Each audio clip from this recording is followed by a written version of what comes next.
কণ্ঠকে অবশ্যই ধন্যবাদ জানাবো যে তারা একটা দেখাশোনা করেছে বিধায় এটা আসলে মেরামত করা হয়েছে। ডিএনসি প্রশাসককেও ধন্যবাদ যে রিপোর্টে দেখার সাথে সাথে উনি উদ্যোগ নিয়েছেন।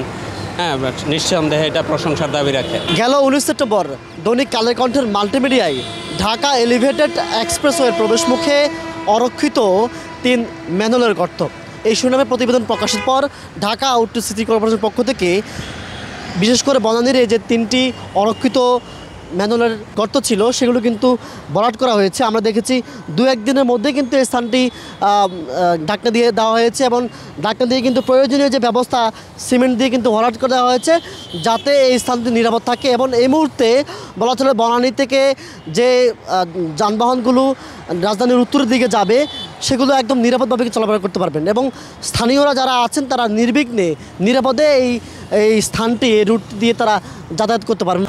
এখানে আমি নিয়মিত যাতায়াত করি, তো মাঝে মধ্যে দেখতাম যে এখানে বড় ধরনের একটা গর্ত আছে যেটা ঝুঁকিপূর্ণ মানুষের জন্য এবং যানবাহনের জন্য।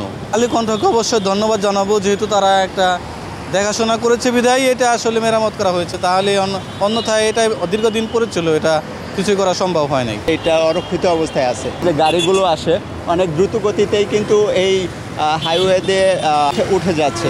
ইন দ্য মিন টাইম এখানে অনেক মানুষ বাসে ওঠার জন্য ওয়েট করে, তো এই ক্ষেত্রে একটা দুর্ঘটনা ঘটতেই পারে। তো আপনাদেরকে অসংখ্য ধন্যবাদ আপনাদের রিপোর্টের জন্য।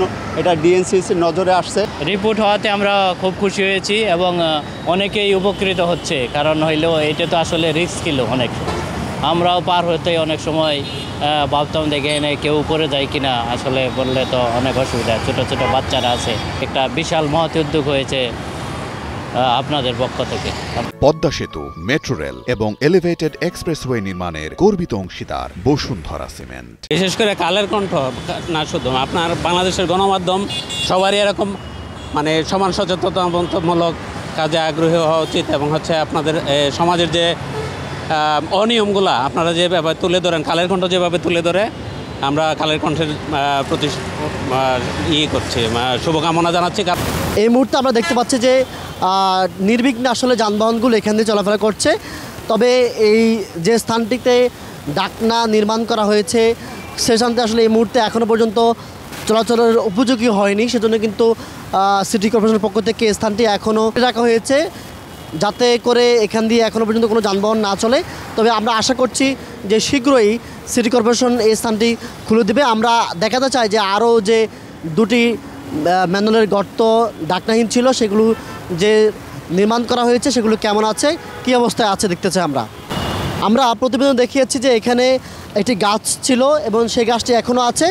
সঙ্গে আমরা যে গর্তটি দেখেছিলাম কিন্তু সেই গর্তটি এখন নেই।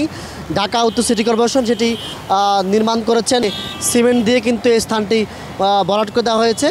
বিশেষ কোন ব্যবস্থা হয়তো এটি করা হয়েছে। আমরা দেখতে পাচ্ছি এখানে এখন বলা চলে যে বেশ ঝুঁকিমুক্ত একটি এলাকা, যেখান দিয়ে যাত্রী সাধারণ এবং যে কোনো যানবাহন ঠিকঠাকভাবে কিন্তু এখানে চলাফেরা করতে পারবে। আমরা এই যে দেখছি যা স্থানটি বেশ নিরাপদ বলা চলে এখন এই মুহূর্তে। এলিভেটেড এক্সপ্রেসওয়ের মুখে যেসব ম্যানুয়ালের ঢাকনা রয়েছে সেসব যাতে চুরি না হয় সেজন্য কিন্তু আমরা দেখেছি সিমেন্ট দিয়ে কিন্তু ঢাকা উত্তর সিটি কর্পোরেশন অনেকটা কাজ করেছে। আমরা দেখাতে চাই যেখানে আসলে ম্যানুয়ালের ঢাকনাটি ছিল না সেই জায়গাটি আমরা দেখেছি ঢাকা উত্তর সিটি কর্পোরেশন কাজ করেছে।